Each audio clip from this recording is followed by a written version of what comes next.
சொல்ல சீரியல்லாம் 90s வரைக்கும் தான் பார்த்திருப்பாங்க.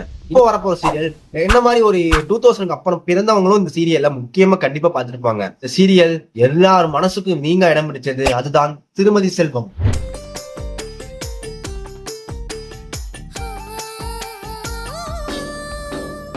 டிவில நைட் 8 மணிக்கு ஒளிபரப்பானது 2007 ஃபர்ஸ்ட் மதியம் டெலிகாஸ்ட் ஆச்சு. சீரியல் வாங்கின டிஆர்பி ஹையஸ்ட் டிஆர்பி அப்படின்றதுக்காக நல்லா சீரியல் போகுது, கதையை நல்லா போகுது அப்படின்ட்டு 2008 அவங்க Sun TV night time prime start ஆன 8 மணிக்கு அவங்க கொடுத்தாங்க. நான் தாங்க செல்வம் மெக்கானிக்.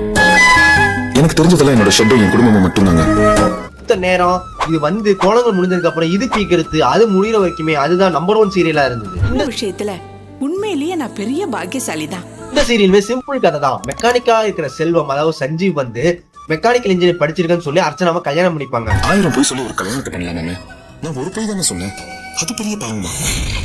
ஃபர்ஸ்ட் பிடிக்காத அர்ச்சனா வாழையை பிடிக்காம இருந்து கொஞ்சம் கொஞ்சமா செல்வம் கேரக்டரை பிடிச்சி 2 பேரும் நல்லா வாழ்வாங்க. அப்புறம் பெரிய பணக்காரன் ஆவாங்க. ஆனா அதுக்கப்புறம் பெரிய ட்விஸ்ட் வச்சாங்க.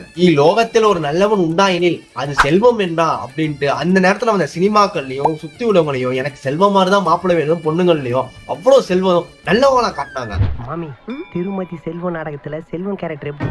அவன் ரொம்ப சொல்லுங்க. இந்த லோகத்துல அவன மாதிரி நல்லவனை பார்க்கவே முடியாது. அப்புறம் அந்த அர்ச்சனா இருக்காளே, அடுத்த எபிசோட் ஸ்டார்ட் பண்ணிடுவோம். போதும் போயிடு. ஆனா அவ்வளவு நல்லவனா இருந்தோம் காசு எவன் வேணாலும் எப்படி வேணா மாறலான்ட்டு அந்த கதைய ஒரு அப்படியே கடைசி கொஞ்சம் 4-5 மாசத்துல திருப்புனாங்க. செல்வத்தை முழுக்க முழுக்க நெகட்டிவ் கேரக்டரா மாறினாங்க. கதையா பார்த்தா சூப்பர் கதை. ஆனா அந்த டைம்ல ஆடியன்ஸ் செல்வத்தை நல்லவனாவே பார்த்து செல்வத்தை கெட்டவனா பார்க்க முடியல. சோ கடைசி நேரத்துல இவங்க பெட்ட பிடிக்காம இல்ல டிஆர்பி கம்மியா வாங்கியுமே கெட்ட பேர் வாங்கிட்டு அந்த சீரியல் முடிஞ்சது.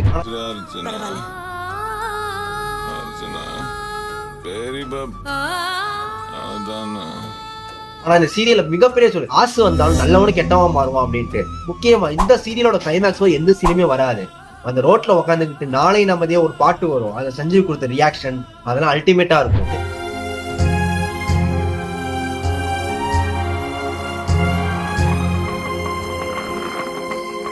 செல்வம், நந்தினி, பூங்காவனம், பாக்கியம், வாசு, ரேவதி, வினோத், ஜெயந்தி இப்படி நம்ம மனசுல நீங்கா இடம் பிடிச்ச இந்த சீரியல் கலைஞர் டிவில ரீடெலிகாஸ்ட் ஆகும். அதுலயுமே நல்ல டிஆர்பி பெற்றுச்சு. மாதிரி ஆளுங்களுக்கு இறக்கப்படக்கூடாதுங்க.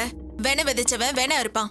வண்டி எடுங்க போலாம். நாளை நமதே காலம் பெரிதாய் வழிகாட்டிடுதே. காட்டும் விரலால் மாற்றம் வருதே, ஆற்று புனலாய் செல்வம் வருதே.